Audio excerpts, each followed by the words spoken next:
បាទជាសុខដល់ពុកម៉ែបងប្អូនទាំងអស់គ្នាបងប្អូនដែលកំពុងតែធ្វើតំណាំទៅលើវិស័យតំណាំ2ដែលខ្ញុំកំពុងតែភាពធៀបនៅកម្លាំងហើយពួកគាត់កំពុងតែធ្វើជោគជ័យខ្លាំងមែនទែនគឺពាក់ព័ន្ធការប្រើប្រាស់កម្លាំងកម្មករនៅលើតំណាំចន្ទីជាមួយនឹងតំណាំកស៊ូបាទជាទូទៅកស៊ូគឺគាត់បាន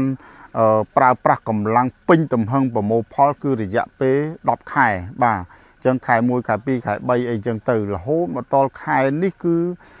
កស៊ូគេហៅថាតេតឬក៏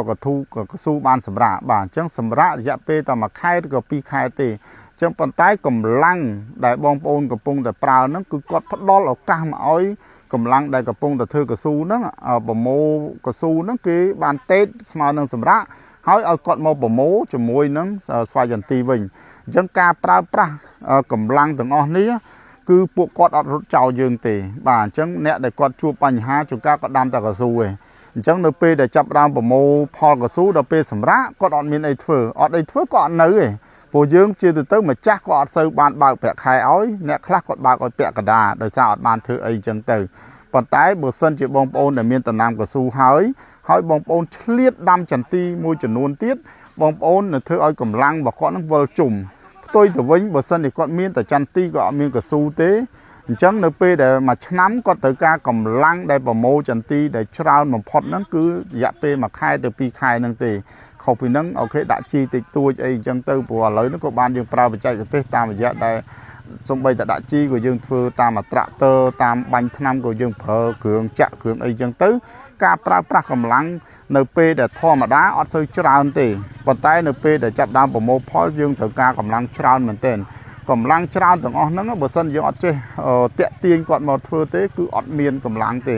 នឹងហើយដែលពួកម៉ែបងប្អូនដែលជាម្ចាស់ចការតែងតែស្រែកថាខ្វះកម្លាំងពីព្រោះកម្លាំងនៅពេលប្រើអត់បានពេញមួយឆ្នាំទៅមួយឆ្នាំវាធ្វើឲ្យកម្លាំងហ្នឹងចរាចររត់ចុះរត់ឡើងរត់ចុះរត់ឡើងហើយ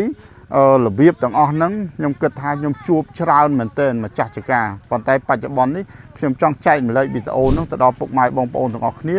ដែលគាត់មានដាំកស៊ូផងហើយសូមឆ្លៀតដាំចន្ទីឬក៏មានដាំចន្ទីហើយយើងអាចដាំកស៊ូទៅអញ្ចឹងទី1គឺកម្លាំងអត់ដែលខ្វះទេចំណុចទី2ចំណូលរបស់កស៊ូយើងបាន10ខែពេញហើយយកមកបើប៉ះជាមួយនឹងការថែទាំចន្ទីនៅពេលចន្ទីយើងប្រមូលផលមិនខុសពី2ខែទៅ3ខែទេហើយវានឹងបានផលអានឹងយកមកទប់អញ្ចឹងធ្វើឲ្យចរន្តសេដ្ឋកិច្ចទាំងអស់ហ្នឹងគឺមូលតែម្ដងនេះគឺជាគំរូអាជីវកម្មមួយចង់ចែកជូនដល់ពុកម៉ែបងប្អូនបើសិនជាមានដី10អត្រាបងប្អូនអាចបែងជា2ឬក៏បែងចំណែកណាមួយទៅជាកស៊ូចំណែកណាមួយទៅចន្ទីបងប្អូនអត់ខ្វះលុយទេបងប្អូននឹងคล้ายទៅជាសទ្ធិកសិកម្មពិតប្រាកដបើសិនមិនធ្វើដូចនេះទេបងប្អូននឹងជួបប្រទះទៅលើបញ្ហាទៅលើរឿងដែលខ្វះកម្លាំងខ្វះដើមទុន